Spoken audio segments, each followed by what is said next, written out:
I awoke in a small, sparsely furnished room with white walls and dark brown hardwood floors. Based on what I saw around me, I was able to estimate that the building was built in the late 19th century. I attempted to pull my head up from the pillow, but was met with a crippling pain in my forehead where the knife handle had struck me at the ceremony in the woods. My legs were sore and felt as though they were filled with cement. It made me shiver that I could not figure out what prevented me from standing at the ceremony. Muffled speech resonated from outside my room as the door opened. A goat-headed Lombard strolled in the room and closed the door behind him. "Good morning, my guest," he bellowed. "I assume you enjoyed your nap?" "Yeah, I did. Right after that friend of yours almost broke my nose." "You needn't worry about him, my friend. His foolish actions have cost him his place in the order," he said with a reassuring tone. Lombard sat down on the bed next to me, and I instinctively wrenched my legs backward. "Calm thyself, friend. I am indeed human, and this is just a mask, nothing more." "What about everything else? The mumbo-jumbo you guys were talking about, the goat head, the black circle. I want answers. Now." "Ah, you have the right to be frightened. All will be explained to you. Let me start from the beginning." He readjusted himself on the bed to face me. In the late 1800s, two cousins founded a town not far from here. It was a small farming community, very prosperous, a thriving community, until the fever hit. Many died, including the mayor's daughter. In a last-ditch effort, the community banded together and stood united against the disease. They burned the village to the ground and moved into the mayor's farmhouse, the house you're sitting in right now. The plan was a success. With all the medical personnel gathered in one area, it was much easier to treat the sick, and soon the fever was eradicated. Out of habit, the community stayed in this house as a single family to this day, of which I am the patriarch. The goat headdress symbolized the single species of beast that provided us with food and drink during the dark times, and for your information, it's permanently adhered to my head. We dubbed ourselves the Black Circle, in name of the black table in the dining hall we would gather around to tell stories of hope to inspire one another. The event you were the center of was known as the Neophyte's Sacrament. We give the newcomer a small dose of hallucinogens and provoke you to reveal your true feelings to us, in order to tell if we can trust you. I was strongly opposed to the sacrament, but I was pressured by the others, and had no choice. The words we used were simply to disguise our discussion, due to the circle's lack of trust. As for the actions of Alabaster, I sincerely apologize. Lombard pulled up his massive form and spoke directly to me. "Here I am, Valentine Ambrose Lombard II, with nothing to hide, at your service." Needless to say, I was awestruck at the volume of information that was imparted onto me. Before I could respond, Lombard asked, "Any questions?" I shook my head just as a woman wearing a simple brown robe came into the room, dropped to one knee, and said, flatly, "You're needed in the infirmary, my lord." Lombard turned to her and stated, "I'll be there as soon as I can, Alice. Did Stefan have a run-in with the thresher again?" "No," she laughed with a smile, eyes still trained on the floor. "Pierre was picking on Sylvia again. She snapped and let him have it with her little fists. I have both of them down there waiting for you." The leader gave a hearty laugh. "That Pierre. Almost as mischievous as I was when I was a little boy." He turned to me. "I will be back to speak with you later, friend, but now I must deal with the matter first. Get some rest." Both the leader and the woman walked out of the room and shut the door on their way out, leaving only silence in their wake. My head felt heavy, and I decided to take my new friend's advice and rest my eyes. I awoke in what looked like early morning to see Lombard sitting at the desk at the edge of my room. "Morning, friend," he said joyfully. "Come, sit, have something to eat." He stood up from the chair to reveal a platter of sausage and bread, with a glass of juice next to it. I was able to pull myself up from the bed. My legs were sore and my knees locked up, but I hobbled my way to the desk and sat down, and began to sample the meal. "Gather your strength," You will need it for later. I've gotten it approved with the circle. I shall give you a tour of the house and the grounds around 3 today, so try and get those legs working by then." Lombard gave a quick wave of his hand as he left the room, like wind blowing through the woods. I had finished my odd-tasting dish after a few minutes. I sat for the remainder of the time, stretching out my tired legs while looking out the window. The full day of bed rest and the struggle against whatever held me to the ground had left them aching and weakened.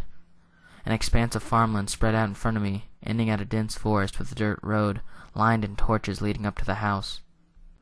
I assumed that somewhere in the woods there was the picnic table and the altar, and beyond that the cornfield I had met my guide in, and beyond, somewhere beyond, that was Elizabeth. Home, I sighed. "Ready?" I jumped with surprise as Lombard broke the silence in the room. Time had passed faster than I expected. "Come, follow me, my friend." I made uneasy strides out into a foyer with a painting of another goat-headed man and a massive chandelier lighting the room below and the rows of rooms lining the walls. "Here is the second floor, used for boarding for our members. The room you're staying in is the guest room. It is not used very often. It overlooks the entrance room, which we will visit later." "Is that you in the painting?" I asked. "Huh! No, that is the founder of the circle, my great-grandfather, Ambrose Garrett Lombard. What a great man. I wish I could have known him in person." "So, he started the whole goat head thing?" I laughed rhetorically. We made our way downstairs and wandered through the entrance room and the living room and the sitting room, listening to Lombard's tales of him reading stories to the children by the fireside in the winter, and of the old man who was a master of the old grand piano sitting in the living room. I asked him about the double doors at the end of the entrance room, only to receive a response that I should not go in there, as I do not have high enough clearance to enter yet. We walked outside, and we explored the grounds. From the outside, the house was massive. It was clearly some kind of old farmhouse. We made a left turn around the house to find 3 buildings off in the distance. I asked Lombard what they were for. He said one of them was the chapel, now dilapidated and unused, a small building used for a school, and a smaller, concrete building used for storage. I shrugged plainly, and we moved on. I took that moment to ask, "Well, sir, what exactly is your job here?" Lombard stopped mid-walk to contemplate my question. "I am the headmaster of the order, friend. I'm many things. Judge, principal, father, doctor. Lots of things, friend." We walked back up to my room, and Lombard instructed me that now that I know where I am, I can move about the property, but only during the day, not at night. At night, I was confined to my room. Seeing as the sun was descending below, I went off to bed. I spent the next few days wandering the grounds while getting my bearings with the area and get a sense of location. After speaking with some of the other fellow members, I noticed a constant theme. They never broke eye contact, and they spoke in a very calm manner. Regardless of age, they would find a clever way to avoid any of my questions, specifically ones involving Lombard, the concrete building, or what happens in the Grand Hall. Seeing that I would never find anything out from the other members, I decided to go answer hunting myself. Making my way out to the structure, which was about a football field's length from the house, I decided to carefully inspect it. The building had no windows and a single iron door with a large padlock on the front. I was going to investigate it further, but before I could find a way to open the lock, the sun began to set, and I reluctantly returned to the house. A couple of weeks of fruitless investigation passed until I was finally returned to my full, healthy state. Feeling my strength returning, I began my morning with a quick workout. Lombard entered mid-push-up. "So, I see you're back on your feet again," he said dryly. "Yep, feeling pretty good," I returned. Lombard paced back and forth.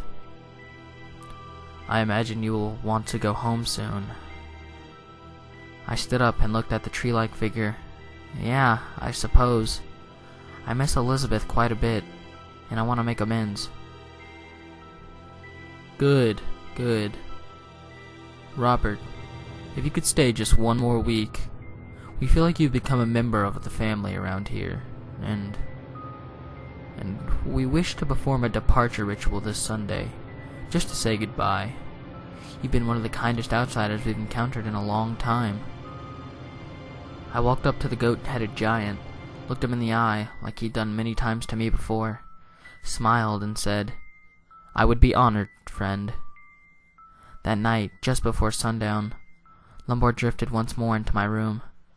He spoke in a much more serious tone than before, and his posture created an imposing aura about him. "Robert, we are having a ritual in preparation for your departure. I require that you do not disrupt it. Please stay in this room until my return. It is just kind of a rehearsal. I don't want to ruin any surprises." I quickly nodded in agreement, trying to ignore the sudden change in the headmaster's attitude as he sped out of the room. I had not been truly honest with my host during my stay in the house. For every act of hospitality he offered, there was an event or element that would cause a pang of distrust in my mind. One moment, Lombard would provide me with food, and I would see him teaching the children like a loving relative. But the next, I would notice the concrete shack, or remember what had happened in the woods weeks ago. The loving kindness of the members juxtaposed with their unnervingly smooth speech and piercing stare. Every impulse in my mind told me to run, but I knew I would never make it far before I was captured, or worse. This mysterious decree had brought my curiosity to its breaking point. That night, I made a decision. As soon as the house fell silent, I removed my heavy work boots, slid the door open, and slowly stepped into the dark abyss.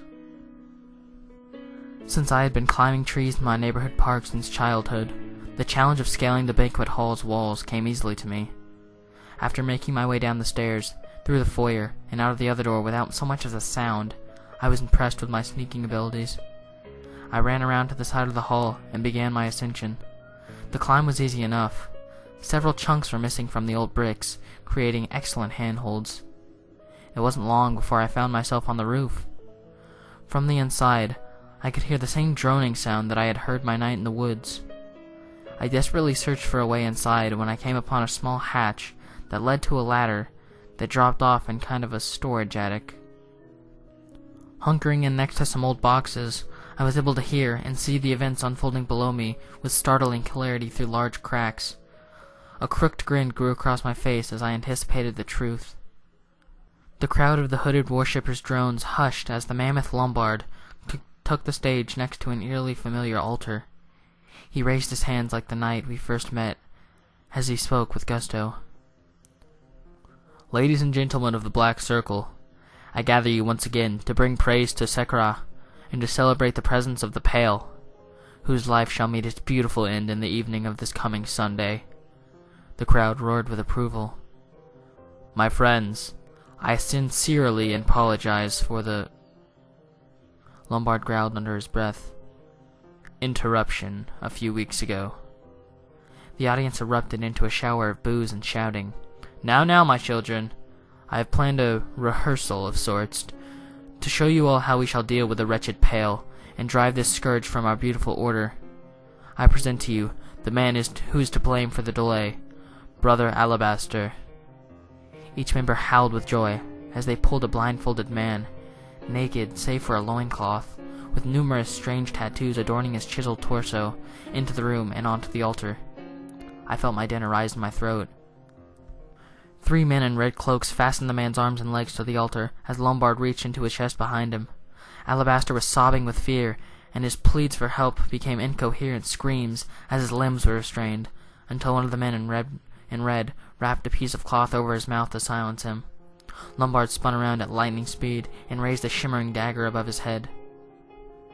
"Here and now, we give an offering to you, Almighty Sekra, an offering of flesh and an offering of blood."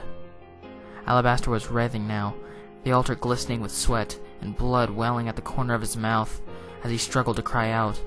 The crowd lurched with anticipation, licking their lips with bloodthirst in their eyes. "Now, for the glory of the Mother, he gives his life." Lombard pulled away the cloth, and Alabaster let out a scream so loud I could have heard it from my room.